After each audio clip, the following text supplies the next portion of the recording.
계속해서 레위기 4장 말씀입니다.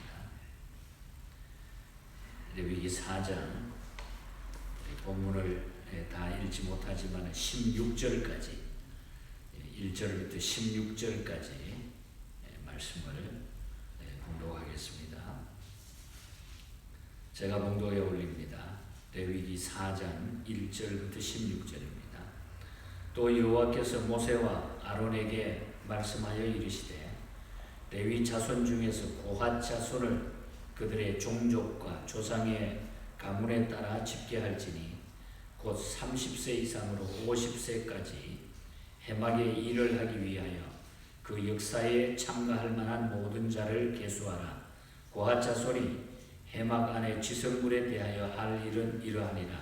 진영이 전진할 때에 아론과 그의 아들들이 들어가서 칸 막는 휘장을 걷어 증거궤를 덮고 그 위를 해달의 가죽으로 덮고 그 위에 순청색 보자기를 덮은 후에 그 채를 꿰고 진설병의 상에 청색 보자기를 펴고 대접들과 숟가락들과 주발들과 붓는 잔들을 그 위에 두고 또 항상 진설하는 떡을 그 위에 두고 홍색 보자기를 그 위에 펴고 그것을 해달의 가죽 덮개로 덮은 후에 그 채를 깨고 청색 보자기를 취하여 등잔대와 등잔들과 불집게들과 불똥 그릇들과 그 쓰는 바 모든 기름 그릇을 덮고 등잔대와 그 모든 기구를 해달의 가죽 덮개 안에 넣어 매는 틀 위에 두고 금제단 위에 청색 보자기를 펴고 해달의 가죽 덮개로 덮고 그 채를 깨고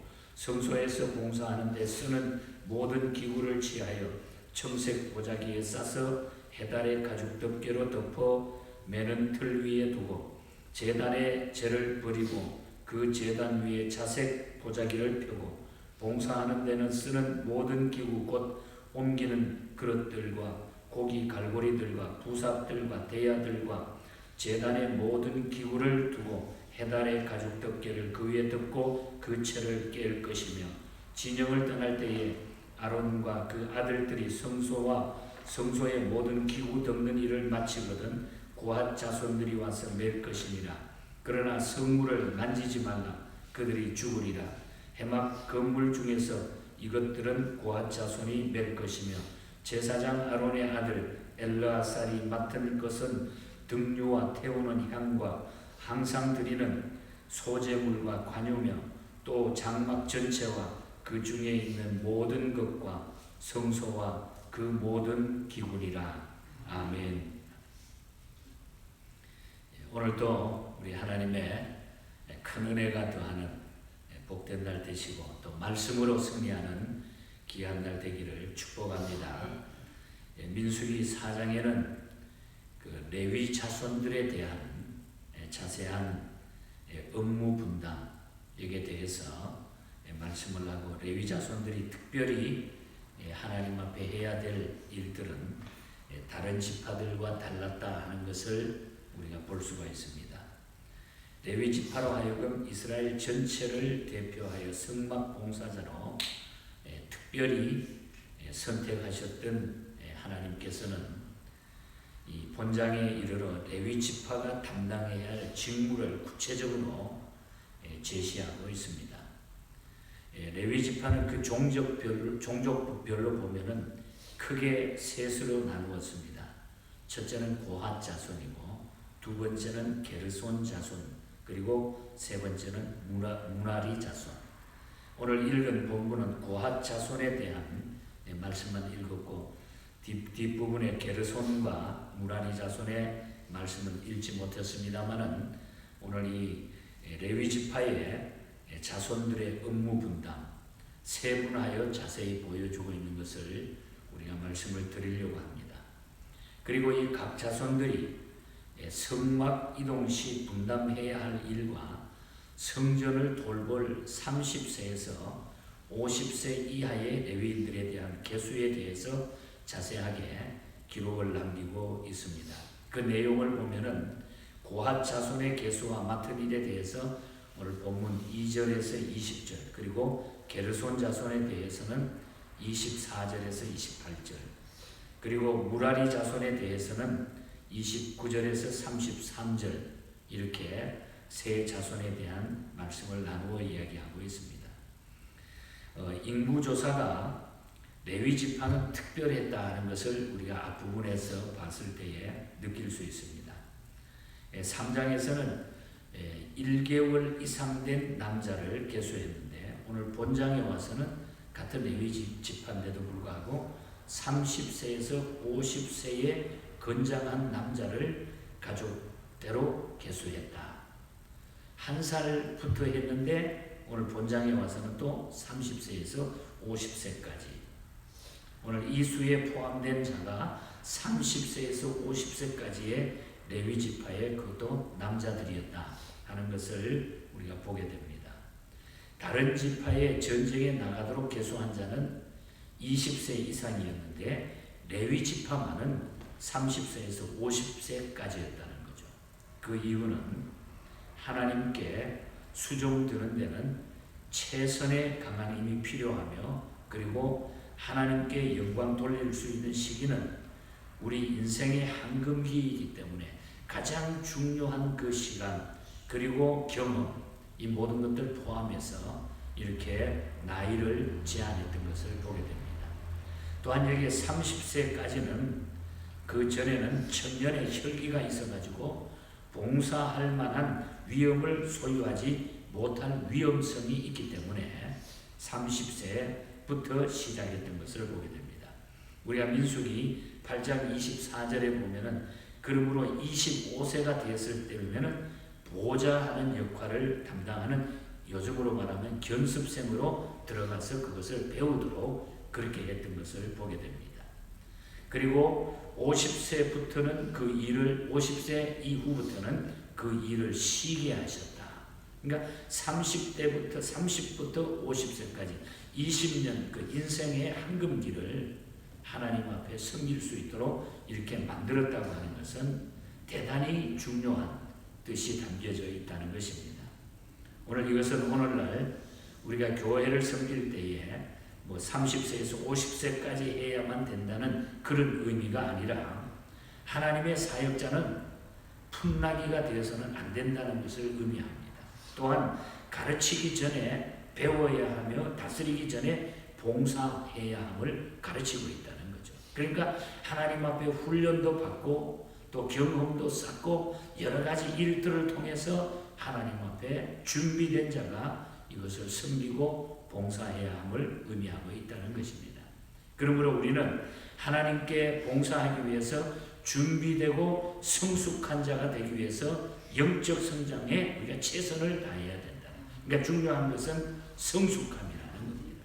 하나님 앞에 나이가 아니라 우리가 믿음으로 성숙함을 가지고 하나님을 섬겨 나가야 된다. 아무나 우리가 일꾼을 세울 수도 없는 것이고 우리가 성숙된 모습으로 훈련된 자가 준비된 자가 하나님 앞에 섬겨야 된다 하는 것을 오늘 30세에서 50세까지라고 하는 중요한 말씀 속에서 우리가 깨닫게 되는 것입니다. 그 다음에 5절부터 15절 사이를 보면은 아론과 그의 아들들인 제사장들이 천막을 이동시해야 할 일에 대해서 말씀을 하고 있습니다. 장막을 쳤다가 그걸 또 이동하는 그 모든 과정들 쭉 설명을 하고 있습니다. 제사장들이 할 일은 성소 안에 모든 물건들의 짐을 꾸리는 일들이었어요. 또 옮기면 그걸 다 꾸려야 됩니다. 그리고 제사장들이 성물을 덮개로 덮기까지 비록 성물을 운반하는 책임을 맡은 고핫 자손일지라도 고핫 자손이 그것을 옮긴다 할지라도 절대로 성물을 건드려서는 안 된다. 15절에 건드리면 만지면은 죽으리라. 그리고 성소에 20절에 보면 성소에 들어가서 보지도 말라. 만져도 안 되고 함부로 들어가 가지고 보아도 안 된다. 그렇게 말하고 있습니다. 여러분 이처럼 구약 시대는 하나님을 섬기는 자들일지라도 암흑화 공포의 시대 아무렇게 할 수가 없는 거예요. 얼마나 무섭고 얼마나 공포감이 있었는지 몰라요. 그래서 하나님 앞에 제사 집례를 잘못하다가 제사장들이 죽은 그런 경우가 많이 있었다는 거죠. 하나님 앞에 막 그 자리에서 죽어나오는, 그 자리에서 막 그냥 백성들이 쓰러지는, 죽는, 불이 나와서 타는 이런 일들이 구약시대는 많이 있었던 것을 보게 됩니다. 하지만 지금은 그리스도로 인해서 은혜의 시대가 되어서 은혜의 보좌 앞에 담대히 나갈 수 있는 것을 우리는 얼마나 감사한지 모릅니다. 우리는 예수 그리스도로 말미암아 은혜의 보좌 앞에 우리 모두가 마음대로 나갈 수 있는 이 자유함을 예수님을 통해서 우리에게 주셨다는 것입니다. 하지만 우리가 이 말씀을 통해서 오늘날에도 우리가 여전히 느껴야 할 점은 교회에 대한, 성물에 대한 경외심은 우리가 잊어버리면 안 된다는 거예요. 이걸 가져야 된다는 거예요. 세속화되어 간다고 해가지고 세속화되는데 맞춰가지고 아무렇게나 우리가 살아가서는 안 된다는 거예요. 경외심, 교회에 대한, 성물에 대한 이 경외심은 우리가 꼭 가지고 있어야 된다는 것을 우리는 깨닫게 됩니다. 그리고 중요한 것은 레위 자손들은 성막을 섬기는 일에 대해서 서로 분담했다고 하는 이야기가 17절에서 33절 사이에 쭉 나타납니다. 레위에게는 세 아들이 있었습니다. 그 3장 17절에 보면은 레위의 아들들의 이름은 이러하니라. 나이 순서대로 보면은 게르솜, 고핫, 무랄이었습니다. 그런데 그들이 성막을 섬기는 일은 각각 다른 일로 분담이 되었습니다. 먼저 고핫 자손부터 나타나고 있잖아요. 읽었습니다만은 이 고핫 자손들의 일은 제사장들이 꾸려놓은 성물을 어깨에 메고서 나르는 일이었습니다. 그 성물을 어깨에 메고 나르는 일이었어요. 그리고 게르손 자손은 덮개와 이 성막의 휘장과 또 해막, 덮개 등을 운반하는 그런 일이었습니다. 24절에서 26절에 보면은 게르손 자손이 그 옮기는 그 물건들, 그리고 또한 무라리 자손들은 성막의 근본을 이루는 받침이라든지 기둥이라든지 널판이라든지 말뚝이라든지 이런 등등을 운반하는 책임이 무라리 자손들에게 있었습니다. 31절에서 32절에 보면 나타납니다. 우리가 이 말씀을 통해서 우리가 교훈 받아야 될 것, 이 세 자손들이 이 성막을 봉사하며 옮기고 다루는 이 일을, 성막을 분담해가지고 다루는 이 일을 통해서 우리가 교훈받아야 될 것은 크게 우리가 두 가지로 생각할 수 있는데, 첫째는 성전의 일의 봉사를 위해서 하나님께서 부르셔서 직무를 지정해 주셨다는 것을 알아야 돼요. 하나님이 직접 그걸 지시했다고 하는 것. 이것은 오늘날 교회에서 맡겨지는 직분은 사람에 의해서 맡겨졌다 생각하거나 작은 일로 여겨서는 안 된다는 것입니다. 맡겨주신 일에 최선을 다해 우리가 봉사해야 된다. 그것은 맡은 자에게 구할 것은 충성이기 때문에. 그래서 우리가 교회의 모든 직분은 사람이 맡긴 것이 아니라 우리 하나님이 직접 지시하여 맡겨주셨다고 하는 것. 이것을 우리가 기억해야 돼요. 그래서 하나님이 지시한 대로 했습니다. 모든 나누어서 자손, 세 자손이 나누어서 지시한 대로, 그 지시는 하나님이 직접 지시해 주셨다. 오늘 우리가 하나님을 섬기는 일에 주신 이 직분은 하나님이 주신 직분이다 하는 것입니다. 그 다음에 다른 하나는 저들의 직무는 각각 달랐지만은 그들의 목적은 동일했다고 하는 거예요. 목적은 동일했다. 그것은 하나님의 성막을 섬기는 일이었기 때문에 각각 우리의 많은 직분을 줬지만은, 그러나 우리가 그 직분을 통해서 하나님을 섬기는 그 목적은 모두가 동일하다는 것이죠. 그래서 사도 바울은 교회를 설명할 때에 고린도전서 12장 4절에서 6절에 보면은 교회를 설명할 때에 유기적 관계로 설명을 하면서 이렇게 말합니다. 은사는 여러 가지나 성령은 같고 직분은 여러 가지나 주는 같으며 또 사역은 여러 가지나 역사하시는 하나님은 같다. 그러니까 우리가 모든 것이 각각 직무는 달랐지만은 목적은 하나다. 목적은 하나다.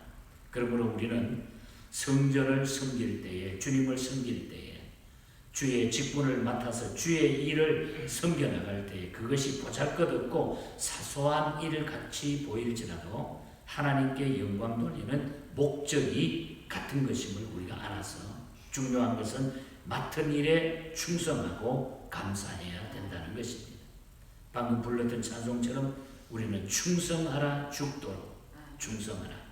오늘 결국은 하나님이 우리에게 이런 직분을 주셔서 레위인들에게 직분을 주셔서 충성하라는 것입니다. 충성하라. 맡은 일에 충성하라. 게레시우스라고 하는 분은 충성이라고 하는 것을 그렇게 설명했습니다. 기둥과 같다. 흔들리지 않는 것이 충성이다. 이 집에 중요한 것은 기둥이 무너지면 집이 무너집니다. 기둥이 빠지게 됩니다. 충성은 흔들리지 않는 책임감이라는 겁니다. 성실함이라 그랬습니다. 성실함. 그래서 우리는 하나님 앞에 내가 어떤 일을 맡았든지 간에 하나님 앞에 충성하는 충성으로 내 사명을 다 감당하는 교회에 여러 직분을 주셨습니다.